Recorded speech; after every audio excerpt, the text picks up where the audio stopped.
എന്നോട് ഒരുപാട് സ്റ്റുഡൻസ് ചോദിച്ചിട്ടുള്ള ഒരു ചോദ്യമാണ്, നമ്മളിങ്ങനെ വർക്കുകൾ ചെയ്ത് കഴിഞ്ഞാൽ നമ്മൾ എങ്ങനെയാണ് ഇത് എൻഡ് ചെയ്യേണ്ടതെന്ന്. അപ്പോൾ ഇത് എങ്ങനെ എൻഡ് ചെയ്യണമെന്ന് വെച്ചാൽ, നമ്മൾ ഏത് വർക്കാണോ ചെയ്യുന്നത്, ഞാനിപ്പോൾ ഇത് DC ആണ് ചെയ്തിട്ടുള്ളത്.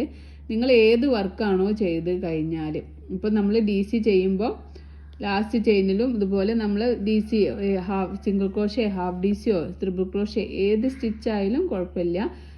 നമ്മൾ വർക്ക് ചെയ്ത് കഴിഞ്ഞതിന് ശേഷം നമ്മൾ എക്സ്ട്രാ ഒരു ചെയിൻ സ്റ്റിച്ച് ചെയ്ത് കൊടുക്കുക. എക്സ്ട്രാ ഒരു ചെയിൻ സ്റ്റിച്ച് ചെയ്യുക. അതിന് ശേഷം നമുക്ക് നമ്മുടെ യാണ് കട്ട് ചെയ്ത് കൊടുക്കുക. കുറച്ച് അധികം എടുത്തിട്ട് യാണ് ഇങ്ങനെ കട്ട് ചെയ്ത് കൊടുക്കുക.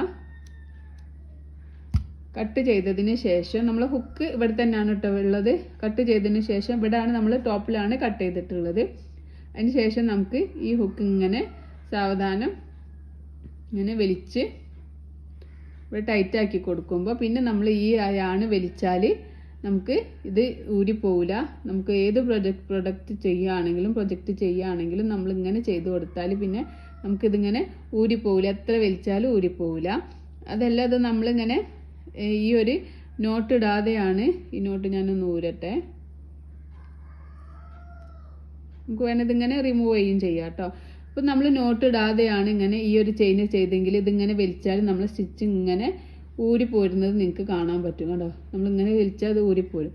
അപ്പോൾ നമ്മൾ എന്ത് ചെയ്യുക, നമ്മൾ വർക്ക് കഴിഞ്ഞതിന് ശേഷം നമുക്കിപ്പോൾ ഇവിടെ വെച്ചിട്ടാണ് നമ്മൾ വർക്ക് എൻഡ് ചെയ്യുന്നത് വിചാരിക്കുക.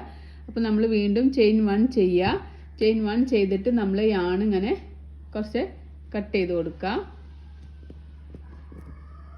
കട്ട് ചെയ്തതിന് ശേഷം അപ്പോഴും നമ്മൾ ഹുക്ക് ഇങ്ങനെ ഇതിവിടെ ഉണ്ടാവും കേട്ടോ. നമ്മളിങ്ങനെ ചെയ്തുകൊണ്ട് നിൽക്കുകയല്ലേ.